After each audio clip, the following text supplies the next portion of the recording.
Episode 138. Thank you, Obelisk Shampoo.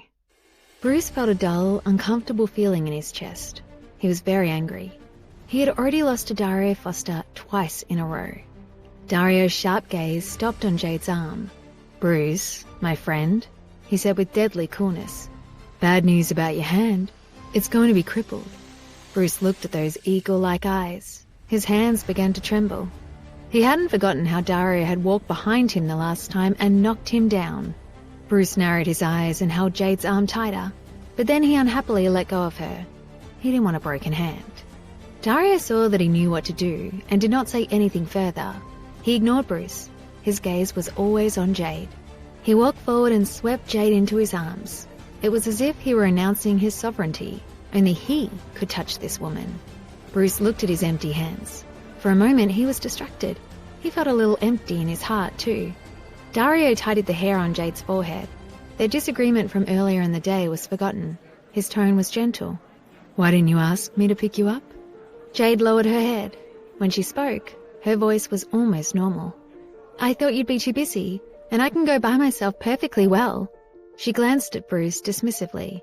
"I didn't realize this neighborhood was infested with vermin." She took the initiative to embrace his strong body and lean into his solid warmth. Jade realized that when she saw Bruce, she wasn't afraid. Not really, because she had a feeling that Dario would appear to save her. Bruce could only stand there seething internally and watch them sweetly hug each other. Their eyes were filled with love. Bruce had been with Jade for 5 years without ever seeing such a look in her eyes. "Mr. Foster, why didn't you tell me when you got off work?" Jade looked up and frowned slightly, as if reprimanding him. Dario looked at her soft lips and kissed them. He said with a purr in his voice, "Don't you like the way I suddenly appear?" "Of course I do, I just didn't expect you to be here." Jade turned her face from his. She didn't want to kiss him in public, where others could watch and recognize them. Kissing was a private thing to her. The moment Dario appeared, it was like Bruce wasn't even a person to them. Watching the two of them hugging and kiss him made him want to kick something. "Have you had dinner? Are you hungry?" Dario touched Jade's stomach as if there were no one else around. He had a sudden vision of the surface under his hand growing round and tight with another life. "I haven't eaten yet. Grandma fell asleep and I didn't eat in the hospital." More importantly, Dario's cooking was much better than the hospital food. Jade didn't say this out loud, though. She had missed Dario's food very much while on set. The food provided to the actors was delicious, but it wasn't the same. "I knew you didn't eat. I already got the groceries. Let's go." Dario held her hand as he walked. He looked like he was holding a child's hand. He opened the car door for her, put on the seatbelt, and kissed her mouth. Then he walked to the driver's seat. Bruce stood where he was and clenched his fists. Only when their car drove away did he leave in anger. He was very angry when he saw them. He did not know why he felt his heart ache. When they got home, Dario asked her to sit on the sofa and wait. He didn't want her to help. Soon, the smell of food came from the kitchen. The house was not as cold as when Jade came back yesterday. It smelled like sautéing onions and garlic.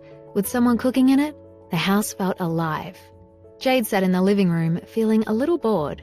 The incident with Bruce had distracted her, but now she remembered that astonishing conversation with Violet. She turned on her phone and picked up the Wi-Fi. On her browser homepage, there was a picture of her. This was one of the strangest days of her entire life. Jade clicked on the picture. It took her to a video clip of her commercial for Obelisk Shampoo, which didn't surprise her. What did surprise her was that it had 5 million views and many thousands of comments. Clicking on a couple of comments and links, she was surprised to learn that Obelisk was no ordinary shampoo. One bottle cost hundreds of dollars.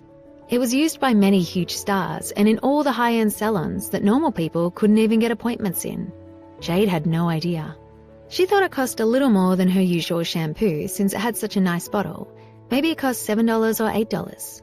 She was given so many free bottles of Obelisk when she filmed the commercial. She only kept one. The others she gave to actors and crew members who were nice to her.